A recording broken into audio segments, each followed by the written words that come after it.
The time-honored tradition of American elections is upon us. The sheriff's race is heating up. Recent traditions in American elections would have us believe that you can lose by 7 million votes and still claim victory. Will that be a factor in the sheriff's race? That's yet to be seen. Two candidates leading the polls have more in common than they disagree. The people of Los Santos have to decide whether to vote their conscience or their heart. We caught up to the candidates and we asked them a few questions. The first question, what makes you uniquely qualified to be sheriff? Well, I started, I wasn't always a policeman. I used to be a tollman, actually. And, so I came from the streets. I have good relationships with the citizens of Los Santos. I have a mutual respect, for them, and they have a mutual respect towards me. So I understand what it would take to, bring the, community, all together, PD and civilians. Look, to be quite honest, I don't think anything particularly makes me uniquely qualified to do the job. Right? I feel like I'm a good cop. I feel like I've got my finger on the pulse of the city. I feel like I've got a good understanding of how the people of the city work, and really, one of the main considerations for me, even putting my name down on this job, is just so that I can get the voice of the people heard a little bit more in PD.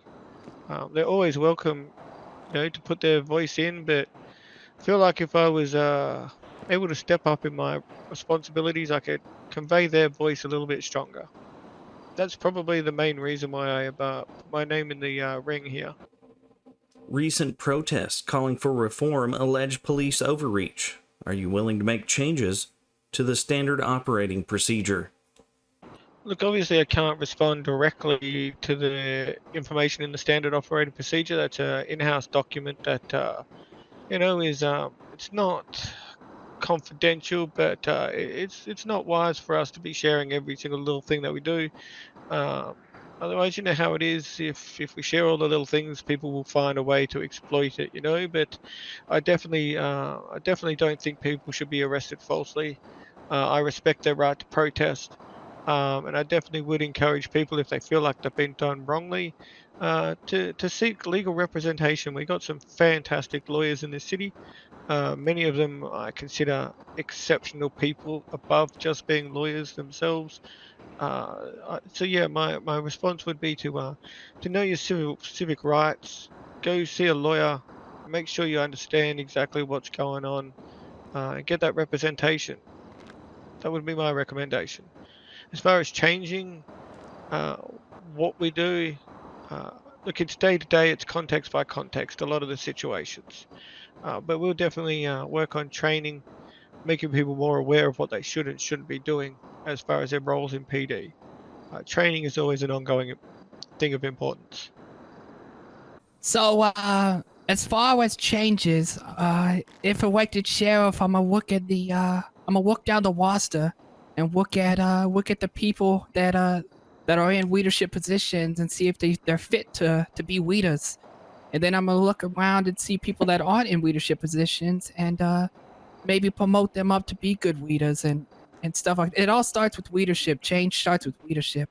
As far as the SOPs, I cannot speak on what there is that is kind of policy, but I will take a look at the things that are in the book, and we'll have to go from there. But as far as the SOPs, I cannot speak on that. But what I can speak is that there'll be change in leadership, and I'll put the white people in place that will make good decisions going forward. And to follow up, we asked both candidates, what changes would they make to the training protocol? You have officers out there that they get rushed through the cadet program, which isn't responsible. You shouldn't be rushing through that. You should take your time, learn all the ins and outs of being a good police officer, and just take your time learning everything. Because at the end of the day, if you're rushed through something, you're not going to be fully prepared. So I want to start implementing more academies for all officers. I also want to inspire people to start taking leadership classes, from solo cadets to cadets all the way up to command, because there can never be enough good leaders within any department anywhere in the world, you know. But yeah, 100% gonna have to get more academies going, be stricter with the academies, so that we're holding these cadets and we're holding these officers and our departments accountable. I'm always prevention over cure, let me tell you. That's why I go out to the streets and talk to people quite often. I get people coming up to me saying, Kangaroo, look, I did it. Because you're here, I'm just going to admit it to it. I did it, right? Or people just say, Kangaroo, because you're here, I'm not going to shoot anyone today. So I'm definitely a man of prevention over cure, respect to the people respect you back. But I definitely think, coming back to your question, your original question, yeah, training is always important.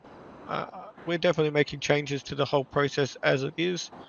I think one of the biggest things that we need to work on is making sure that new recruits get the vibe of the city first. They get the feel of the streets before they start working on just getting their minimum requirements done. I think it's important that they feel out the streets and feel how to be a good person, a good cop, and respect people on the streets. Training is definitely important. Not to mention, we are going to overhaul the training academy, so that when they come in first day, they're going to be a lot better equipped as well. With eyes on the future, we asked both candidates what type of crime is a growing threat to the city. Crime-wise would just definitely be gang wars. I've seen a increase very recently in Class 2 weaponry, particularly weaponry that can be shot out of vehicles that are automatics. They are definitely on my watch list of things to prevent. I think that's dangerous for the general civilians in the city. Automatic fire is obviously not very controllable.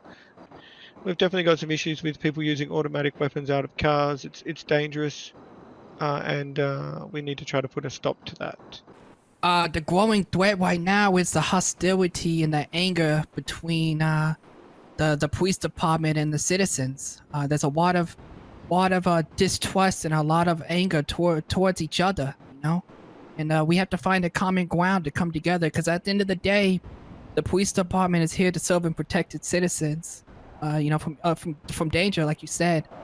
But that's my biggest concern right now, is fixing the relationship between the police department and the citizens. Join us July 25th as Weasel News is there to cover the sheriff's election. The people of Los Santos can make their voices heard at the polling booth. For Weasel News, I'm Trip Hazard.